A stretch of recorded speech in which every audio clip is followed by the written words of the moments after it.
This is a lesson on quadratic functions and their graphs in a pre-calculus course. In a previous lesson on solving quadratic equations, I introduced three forms of the quadratic. All right, there's the general form with the A, B, and C that we know and love. There's the vertex form, also called the standard form, where we can read the vertex off of the form. And then the last form in here, and I should put an A in here. I do believe I should put an A in here where we can read off the x-intercepts on the factored form. All right, so that's x1, x-intercept, and x2, an x-intercept. Okay, so what I want to also remind us of from a previous lesson is I covered behavior of graphs. We're going to look at this more specifically with quadratic functions. All right, and I think you should have covered graphs of quadratic functions, what a parabola looks like on a graph before you got to pre-calculus. However, I'm going to make sure and emphasize these and go into a little bit more depth. All right, so what you definitely know about are zeros. When is the quadratic function equals to 0? So that'll give us our x-intercepts. Also, when x equals 0, what is y? That would give us our y-intercepts. So in this situation, we're going to have an x1, 0 and an x2, 0 for our x-intercepts and a 0, y for our y-intercept. Or you could call this a c, right? That was our c value in the general form.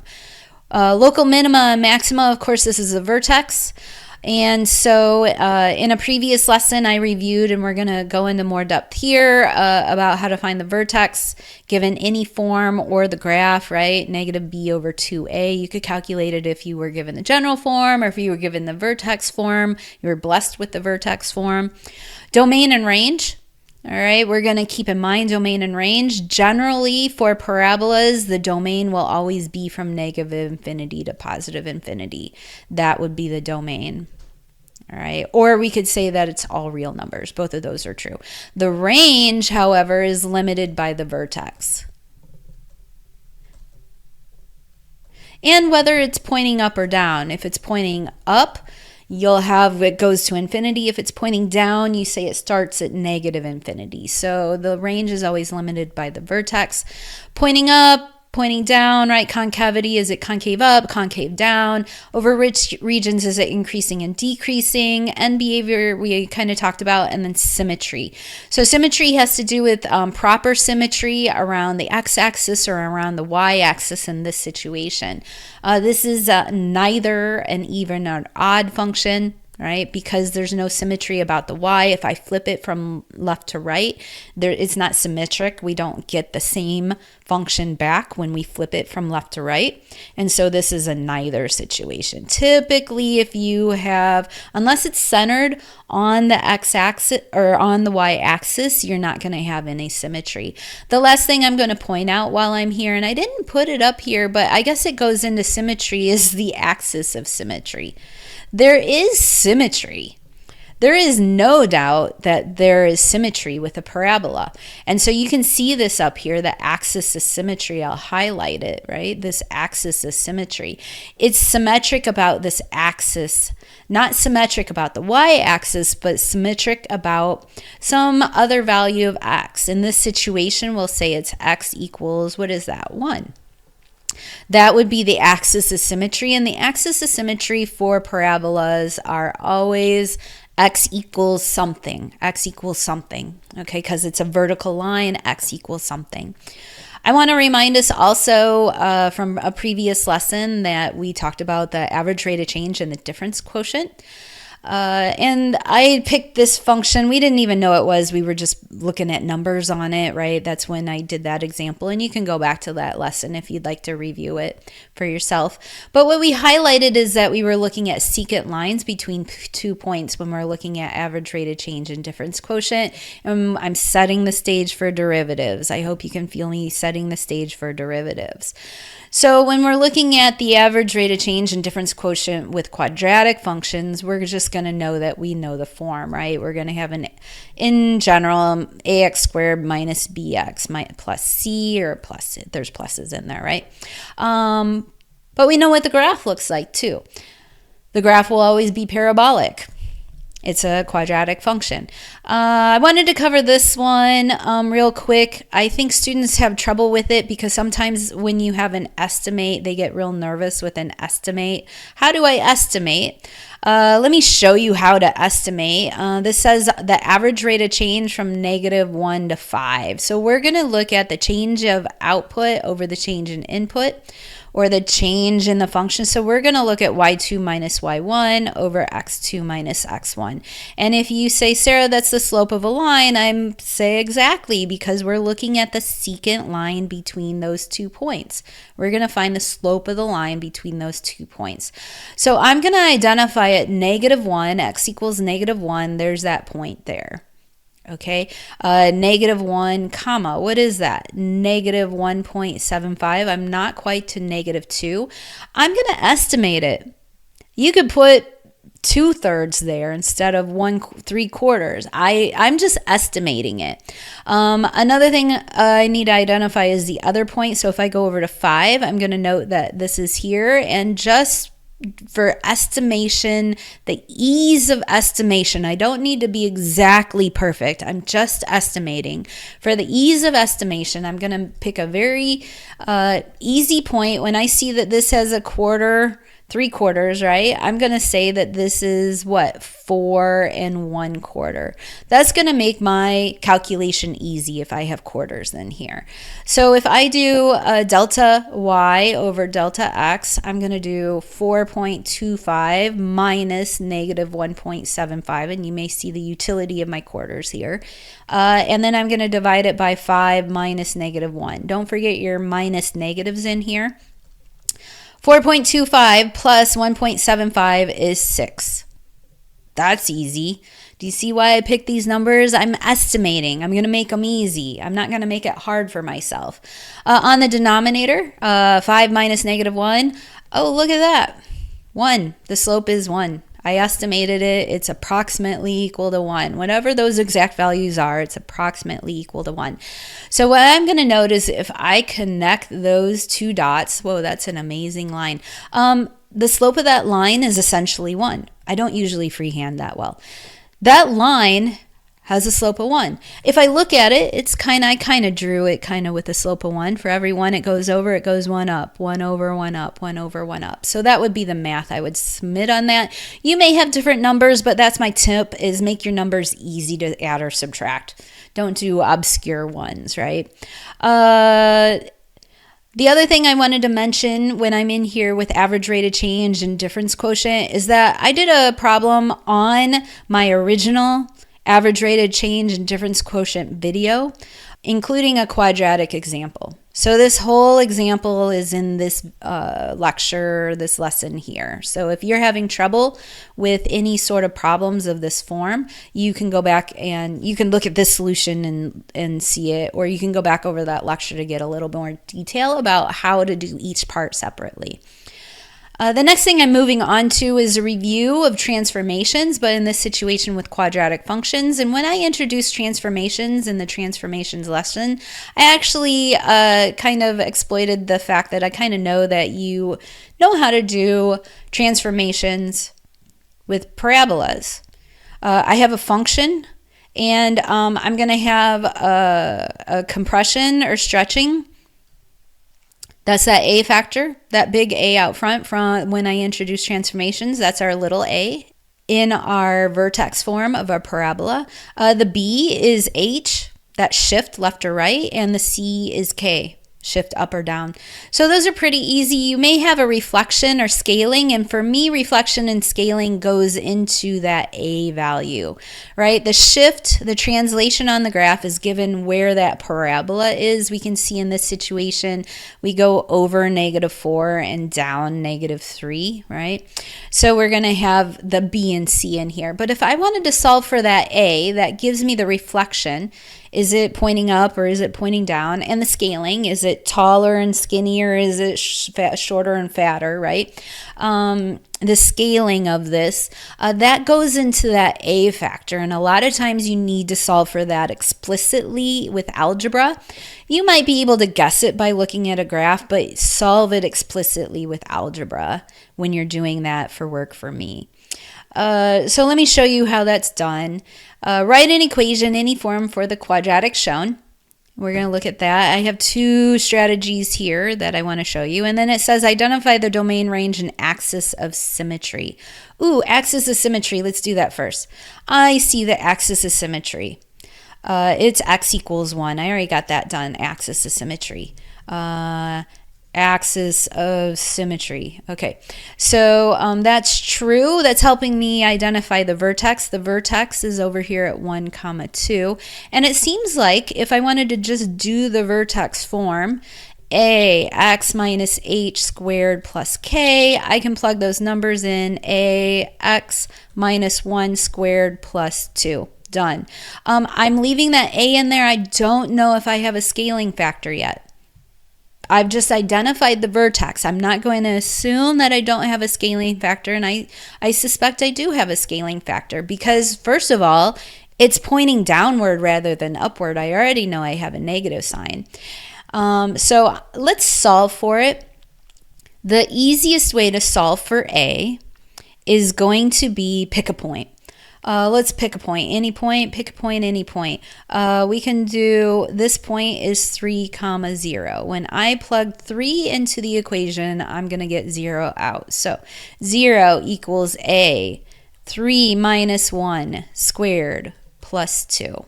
All right, I'm going to move 2 over to the other side. I'm going to take 3 minus 1 is 2 squared. 2 squared is 4a. So I get a equals negative 1/2. So you can see that that negative came out of solving for a. I didn't have to include that in there. I knew it would happen, but I didn't include it in there. And then that also let me solve for that factor of a in terms of that fraction. So when I write this function down, I'm going to get f of x equals negative 1/2 x minus 1 squared plus 2. And I would just leave it at that. That is the equation. Another thing I would do in this situation in order to solve for, so that was this A version, write an equation any form. Remember I said I could bring out 2. I'm pretty sure this would work. I could say that there's a factored form here. Sum A times x minus negative 1, x minus 3. Remember, wherever these x-intercepts are, those have to be true up in here. I think if you solve, you would get a equals negative 1/2. I'm not going to do that here because what I really want to move on to, and I guess I will leave this for an ambitious student to see if you can solve for that a value and prove that the solution A and B correspond to one another. They should align. I'm going to move on to the domain. I already identified the axis of symmetry. The domain, I'm going to notice for all parabolas is all real numbers. It's going to go that way and the negative x direction, positive x direction. So if you enter that in interval notation, you would put from negative infinity to positive infinity. Again, like I said, the range is going to be determined by that vertex. And I think students have trouble with the range of all of the things going on in this problem. The coefficient out front students have trouble with, and then they also have trouble with the range because they'll say, oh, I see 2, and then they'll write out 2 to negative infinity and get really frustrated because they know that's the answer on some level, but then not understand why the computer doesn't accept their answer. And what I'm going to remind you is this is wrong because we need the order of this. What order does it need to be in?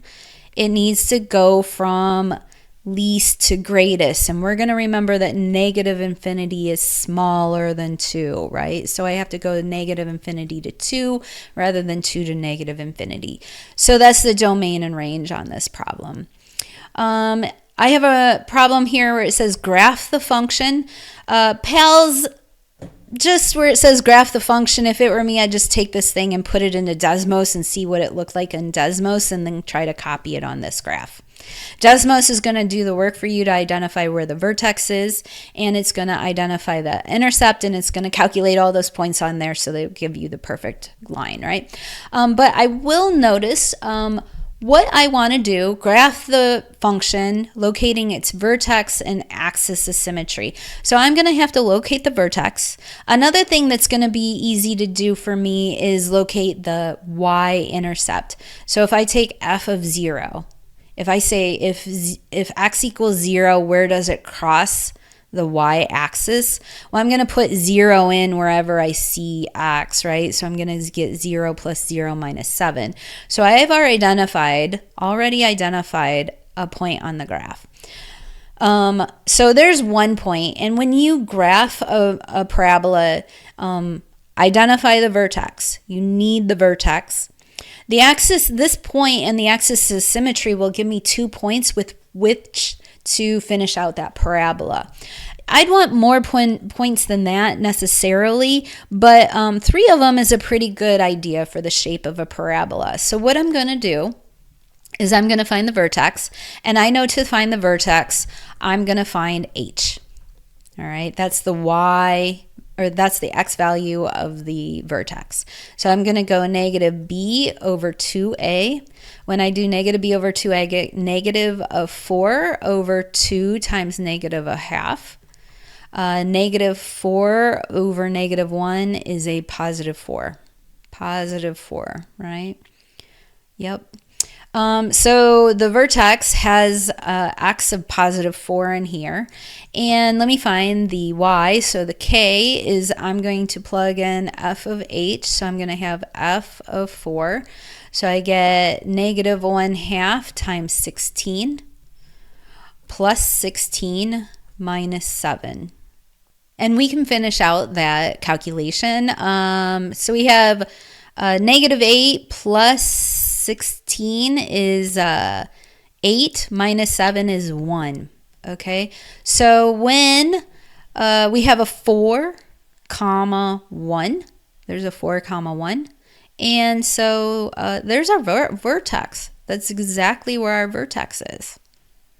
Now that I know, actually I also know my axis of symmetry. There's the axis of symmetry. So doing this by hand, I'm not using any calculator, guys. I'm just using what I know and can do algebraically. And this is the sort of thing like I would want you to do on an exam is you may graph it, but I need you to show the algebraic work here, how you calculated these points.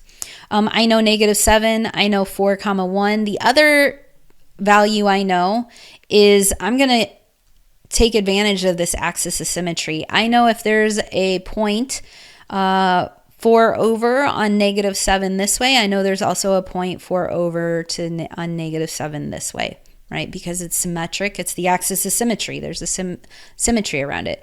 So I know that this parabola is kind of going to go like this, all right? I can make it a little curvy there. And then that's how my parabola is going to go, just roughly, right?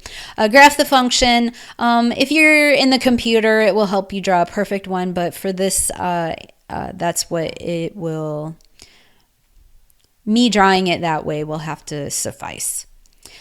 The last thing I wanted to cover with quadratic functions here is the inverse.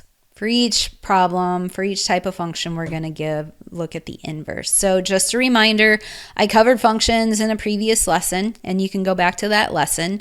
What an inverse function does is it undoes what the original function does. Whatever output you get from the original function, if you put that into the inverse function, you should get x back. And that's how you know they undo each other, all right? I see students still struggling. This is why I'm repeating this, knowing the definition of a function. When I put f of x, when I put the original function, when I put the output of the original function into the inverse, when I put the output of the original function into the inverse, I should get x back. And so you can see it works on this picture visually, but when you do it algebraically, you will literally get x. You put in x and you do a whole bunch of algebra and you get x back out. And it's not magic, it's how inverse functions work, right? We switch that input and output. The input for the one becomes the output for the other, and you get the same thing back, right? So the problem that I see students struggle with most frequently is inverses and this test. This problem is unique because it's comprehensive, it's integrative. You're going to take the idea of the inverse and use it in conjunction with the idea of a composition. I'm going to take a function and put it in another function, which is what I was just talking about, right? If I take the output of one and I put it into the other, that's how I do an inverse test, okay? So an inverse test is a composition of functions. So can we do both of these at once? It says, given the following functions, use function composition to determine if f of x and g of x are inverse functions. So we're going to take one and plug it into the other. And what I'm going to note, what I was saying on the previous slide, is if they are inverses of one another, the answer to both of these is going to be x. When I plug in one into the other, I will literally get x out. So let me show you. So I'm going to take g and put it into f. So wherever I see x and f, so f of g of x is, I'm going to take the square root of x minus 9 squared, right? This is the x term. Wherever I see x, I'm going to put g of x, and then I'm going to subtract or add on 3. Is everybody okay with that? So when I do this, the square root of x minus 9 squared is x minus 9, and I'm going to add 3, and so I'm going to get x minus 6. Okay, done. What I'm going to note right away, is I don't get x out.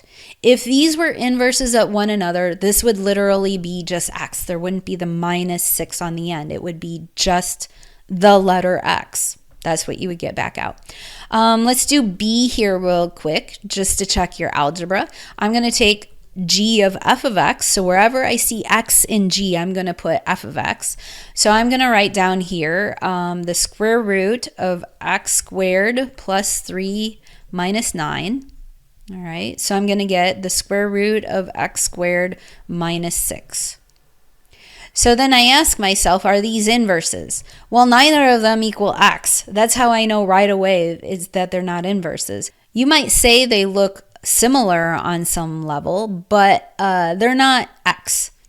That's what would come out if they were inverses. So are they inverses of one another? No. So hopefully that's a good review of not only composite functions, but also that test for are they inverses. We're going to study inverses of parabolic functions later on when we get to radical functions, because those two are actually inverses to one another. You will see a situation where a radical function and a parabola are inverses of each other, but not this particular case.